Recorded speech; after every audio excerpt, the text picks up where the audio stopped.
In Unit 1, we learned about identifying details within literary and informational texts to support claims, draw conclusions, and make connections between different ideas within a particular passage.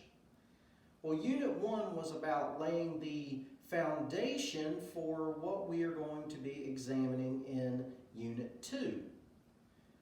In this unit, we are going to learn how to take those details and use them to support what we will broadly refer to as key ideas. In this first lesson, we are going to focus on our first key idea, which is known as an inference. So, within a literary text, an author is not always going to provide you with all of the information about what happens and why. What you will need to do is to identify details within the text that will help you make an educated guess to determine what the author is trying to tell you or what he or she is trying to teach you within this particular story. These educated guesses are what are known as inferences. When making an inference, the first thing that you need to do is look at what the text tells you. Okay? When you look at what the text tells you, these are the details.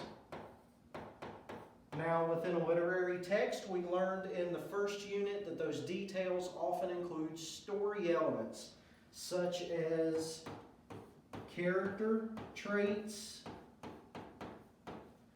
It could be plot, setting, and so forth. So these are specific details that we will look for in a literary text that we can then use to make an educated guess or an inference about what the author is trying to say.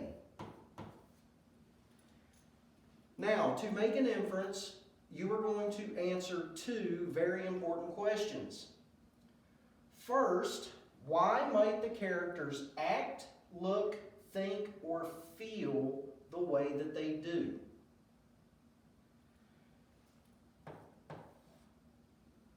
So one, you want to look at what the characters are doing. Pay attention to the dialogue. What are they saying? What are they thinking? The second question that you want to ask yourself is, what could have caused the scene or situation described in the text? So here we're going to look at the action, the setting, the plot, to help us try to make an inference or an educated guess about what is going on. What events led up to this? What could have caused this action to take place, or what could have led the characters to enter this particular setting? Let's take a look at an example to get an idea about how we can use the details within the passage to make an inference.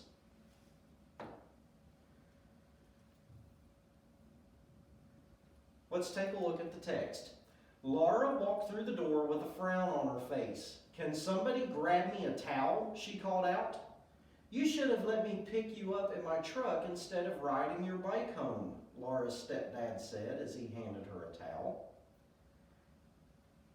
So based on the text, which sentence is more likely to be true? Laura was in a bicycle race, or Laura got caught in a rainstorm.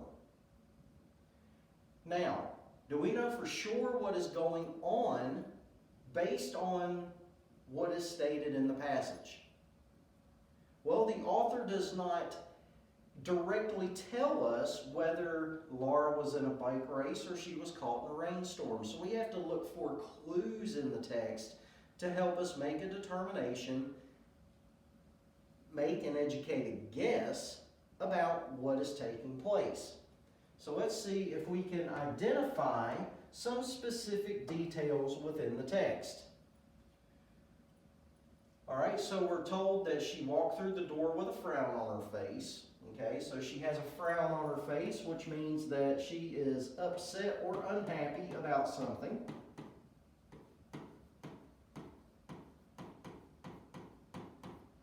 Then she says, "Can somebody grab me a towel?" Okay, why would Laura ask for a towel? Okay, so why is she asking for that? Well, if we need a towel, why do we normally ask for one, or why do we grab a towel? Well, experience tells us that maybe Laura is wet.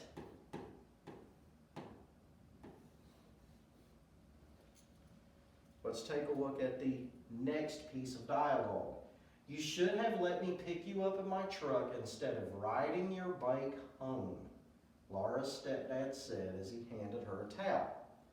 Okay, so he's saying, "You should have let me pick you up in my truck instead of riding your bike home." So we know that she rode her bike home.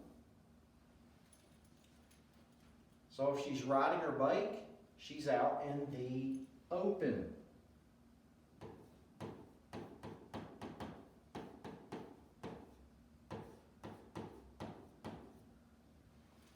So now that leads to the next question when we consider our two possible answer choices. If she's wet and she's out in the open, is it more likely that she was in a bicycle race or that she was caught in a rainstorm? Well, if she was in a bicycle race, it's possible that maybe she could be wet from sweating. That's a possibility. It's also possible that she could have gotten caught in a rainstorm. She's wet, she's riding her bike, which means that she's exposed to the elements. But there's one other clue that we need to pay attention to, besides the fact that she's upset or unhappy. I mean, I don't know about you, but I know from experience riding my motorcycle and getting caught in a sudden rainstorm is not usually something that makes me very happy. So, I would have a frown on my face. But look at what the stepdad says. "You should have let me pick you up in my truck." Why the truck? Well, would she be wet if she rode home in the truck? Most likely not. So, based on all of this information, based on all of these clues, we can make an educated guess. We can make a solid inference that Laura got caught in a rainstorm. With all of the clues we have, this makes the most sense. Now let's see if we can work through a couple more examples on IXL to practice identifying clues within a passage to help us make an inference to determine which of the given statements are most likely true. "Laura, I thought you were going to rake the yard," Mom said. Laura looked up from her book. "I did. Didn't you see the huge pile of leaves out front?" Just then, Laura's cousins walked in the front door, brushing leaves and twigs from their clothes. Now, based on the information in the passage, we are going to determine which statement is most likely true. Is it Laura's cousins just undid all of Laura's hard work, or Laura accidentally raked the neighbor's yard earlier? Let's look at the details in the passage. So it begins with Mom getting on Laura's case about raking the yard. So she said, "I thought you were going to rake the yard." Well, Laura says that she did. Didn't you see the huge pile of leaves out front? Okay, so Laura is stating that she did, in fact, rake the yard. But our biggest clue comes next. Just then, Laura's cousins walked in the front door, brushing leaves and twigs from their clothes. So, why do Laura's cousins have leaves and twigs on their clothes? So we know that she had a huge pile of leaves in the front yard, and her cousins are brushing leaves and twigs off of their clothes. So what do you think just happened? Well,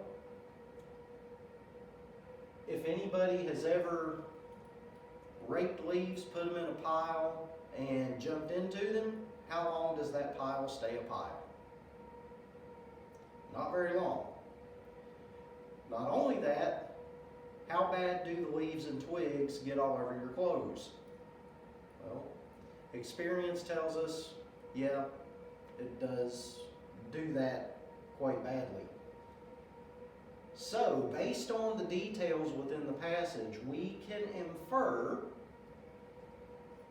that Laura's cousins just undid all of Laura's hard work. Well, how did they do it? Most likely, if the pile of leaves disappeared and they have leaves and twigs all over their clothes, they jumped in the pile until it was no longer a pile and it was spread over the front yard again. Therefore, this statement is most likely to be true. Now, before we leave this example, Laura accidentally raked the neighbor's yard earlier. Based on the information in the text, there seems to be no indication whatsoever that Laura raked the neighbor's yard. Okay, so she does establish the fact that she raked a yard, but given that her cousins walk in brushing off leaves and twigs, and Mom obviously making the statement that I thought you were going to rake the yard, because when she went out there to look, it didn't look like the yard had been raked. When we consider all of the clues, the second one makes no sense. No mention of the neighbor's yard. So there's nothing here that would lead me to believe, or should lead us to believe, that she accidentally raked the neighbor's yard. Let's take a look at one more example from a literary text and see if we can determine which of the two given statements is most likely true based on details in the passage. Hakeem was used to his legs hanging off the end of his bed. He didn't mind pants that hit him above his ankles and shirt sleeves that barely went past his elbows. But having to duck under doorways was hard to get used to. So based on the details in the passage, which sentence is more likely to be true? Hakeem is very tall, or Hakeem's bed is broken? Let's look at the details and see what we come up with. So, the first thing that sticks out is that, no pun intended, Hakeem's legs hang off the end of his bed. All right, we're also told that he didn't mind pants that hit him above his ankles.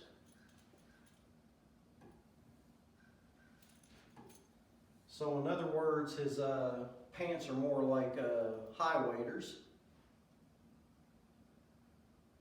Shirt sleeves that barely went past his elbows.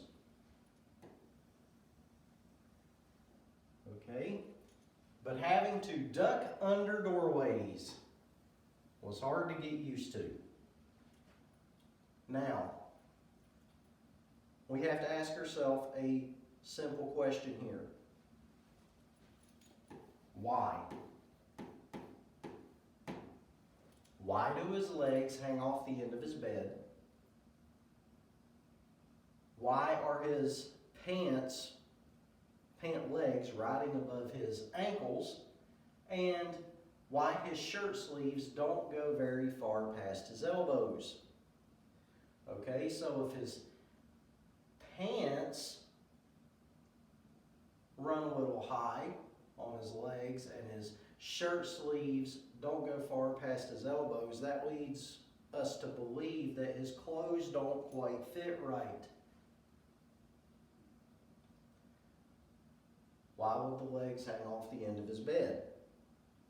Well, we could say maybe his bed is broken, but when we consider all of the details, does that make sense? How would a broken bed affect his pant length and his shirt sleeve length? How would a broken bed affect him having to duck under doorways? It wouldn't. But if Hakeem was very tall, all of these details make sense. So without actually coming out and telling us that Hakeem is tall, the author uses some creative storytelling to lead us to believe that. So therefore, we can make the inference that Hakeem is very tall. We can also use details within an informational text to make inferences about what an author is saying in a particular informational passage. Some of these details might include facts, statistics, or even quotations that can be used to support an inference. Within an informational text, these details are what we would identify as evidence to support this claim or idea that we are making based on the information in the passage.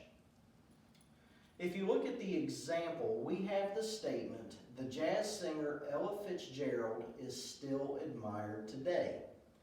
Okay, so let's imagine for a moment that we are making the inference that jazz singer Ella Fitzgerald is still admired years and years later in our time. To support that, we could go to this particular detail. In 2007, the United States Post Office made a special Ella Fitzgerald postage stamp. So why would Ella Fitzgerald get a postage stamp? Well, in the United States, we honor people that are important to American history, or people that we admire for their talent, for their contribution, for culture, for society, whatever the case may be. We only commemorate individuals with postage stamps who are admired. Now let's work through a couple of examples from informational text to practice identifying details to support a stated inference. When freezing temperatures cause ice to cover large parts of the world, this is called an ice age. Ice age humans made warm clothes and shelters from animal skins, fur, and bone. People had to find ways of protecting themselves against the cold. Food became hard to come by because few plants could grow and many animals couldn't survive. Now, we are told to find the best detail to show the cold made it hard for humans to find things to eat. So let's see if we can identify the statement that would lead us to make this educated guess.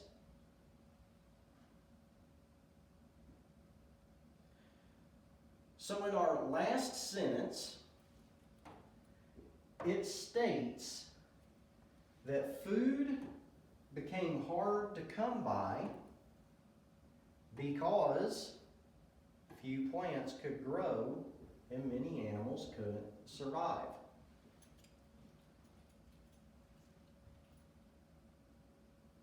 how does this statement provide evidence that the cold made it hard for humans to find things to eat? Well, we're told directly that food was hard to come by. Okay, so what does that mean? If food's hard to come by, that means that it is hard to find. Well, why was it hard to come by? Well, we're told few plants could grow, many animals couldn't survive.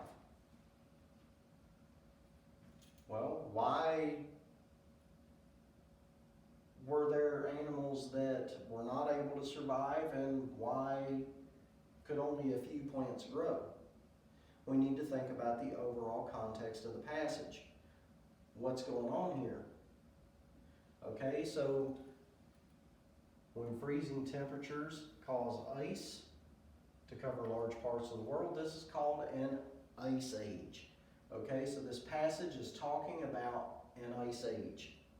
Well, if we have ice, that means that we have cold.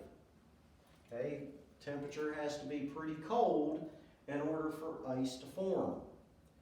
In order to have an ice age, it needs to be consistently cold across large parts of the world, as stated in the passage. So based on these clues, we can then say that the best evidence that we have to support this educated guess that the cold made it hard for humans to find things to eat is in the last sentence. Food became hard to come by because few plants could grow and many animals couldn't survive. So with this information, this is our best evidence. Let's look at one more example, and we're going to continue to stick with our theme of freezing temperatures. So let's take a look at this passage about barren ground caribou. Barren ground caribou are about 4 feet or 120 centimeters tall at their shoulders and can weigh up to 300 pounds or 140 kilograms. Their short, thick bodies help keep them warm in the cold Arctic weather. Their long legs and large hooves are perfect for the long distances they travel every year.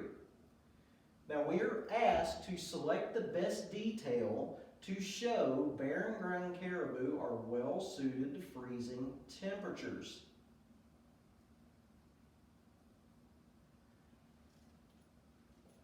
So the first sentence deals with the physical characteristics of their height and weight. Are these details really important in regards to them being well suited to freezing temperatures? Probably not, but let's read on. Their short, thick bodies help keep them warm in the cold Arctic weather. That looks like an important detail. So we're told they have short, thick bodies. Why? So why are these short, thick bodies so important? To keep them warm in the cold Arctic weather. Okay? So cold, Arctic, these two words bring to mind freezing temperatures. So in this case, their short, thick bodies are the best characteristics that they have to help them do well in those cold, freezing temperatures. So based on the information that we have, the second sentence is our best evidence to support the idea that they are well suited to freezing temperatures. Before we close out this first lesson, let's take a moment to talk about how we can use details in a passage to make inferences that connect different ideas within a text. Now, in Unit 1, we talked about how we use details to make connections within a passage. And some examples of those connections include cause and effect relationships, comparison and contrast, the problem-solution relationship, as well as making comparisons between two different texts altogether. So let's take a look at an example of a cause and effect relationship and see if we can identify evidence within the passage that will help us determine what the effect is for the given causes. Let's begin with the passage. Not everyone likes to cook or even has the time to do so. Engineers in Britain have developed a robot that can make a meal. The robot is able to imitate the movements of human hands as a result of several different motors and sensors. Because it can also be programmed with daily directions, it can have breakfast or dinner ready just when you want it. Okay, so before we get into this, I want one of these robots. I don't know about you, but that would be pretty awesome to have a robot that would get breakfast prepared for you. I'm all about that. All joking aside, we are given the first cause. The robot has special motors and sensors. Okay, so let's see if we can identify that within the text. Well, if you look at the second sentence, here is where it states that the robot has several different motors and sensors. Okay? So there is the detail in the text, our cause. What is the effect? Well, look at the beginning of that second sentence. The robot is able to imitate the movements of human hands as a result. Remember in Unit 1, our lesson on informational texts and making connections between ideas, we talked about those signal words that let us know what type of relationship we are dealing with. As a result of is our signal word.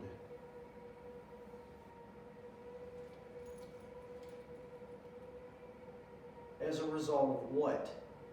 Okay, several different motors and sensors. All right, so something is a result of those motors and sensors.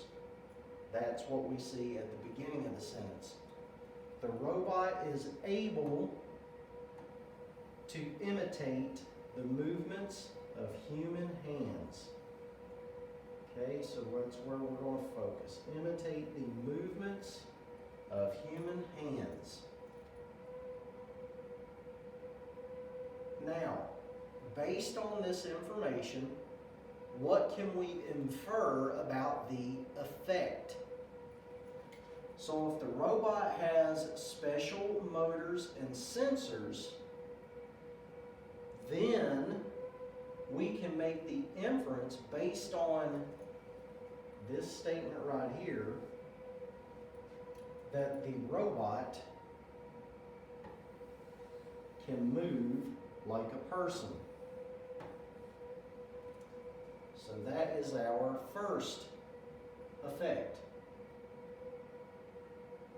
The second cause that we are given is the robot can be programmed with directions. So let's go ahead and clear the screen. We will move this right here. Now, obviously, process of elimination. We already know that the robot can make meals whenever you want is the effect.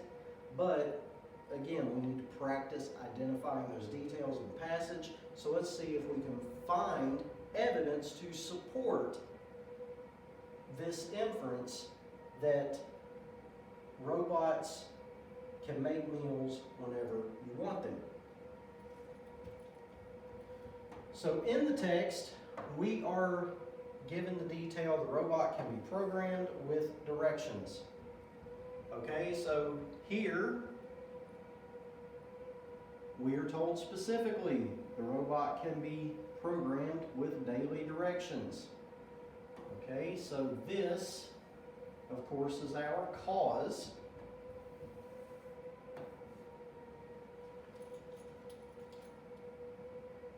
Remember our signal word? So because the robot can be programmed with directions,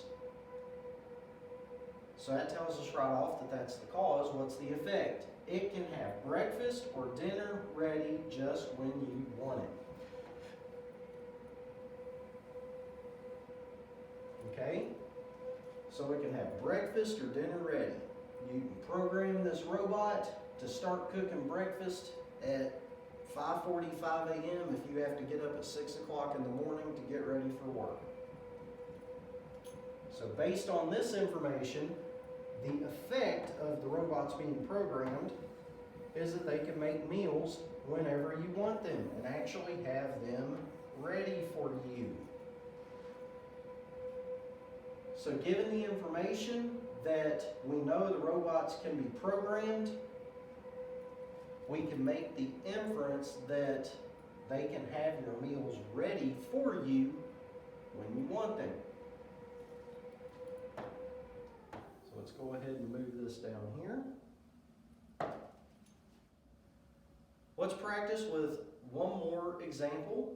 This time we are given the effects. Let's see if we can make inferences to identify the causes. What exactly is a black hole? In outer space, a black hole is an area where matter is extremely concentrated and gravity is extremely strong. Nothing, not even light, can escape a black hole. Because black holes don't reflect light, we can't really see them. Still, scientists know black holes are there due to how they affect the dust, galaxies, and stars near them. So let's see if we can identify details in the passage that show us that black holes are invisible.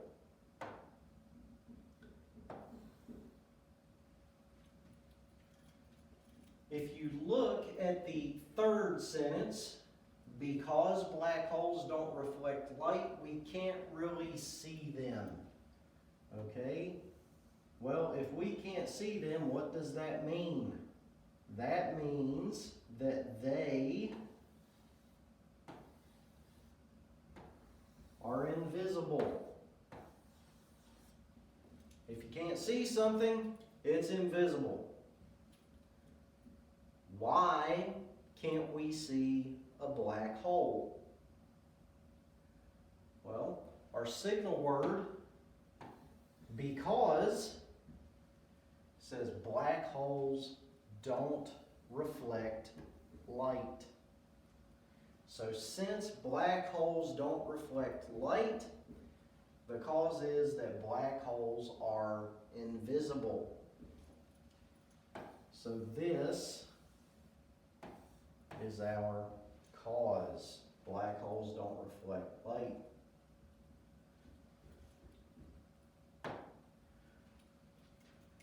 Now, the next effect is scientists are able to find black holes. Well, wait a minute. How in the world can they do that if black holes are invisible? Well, let's look at the next sentence. Still, scientists know black holes are there due to how they affect the dust, galaxies, and stars near them.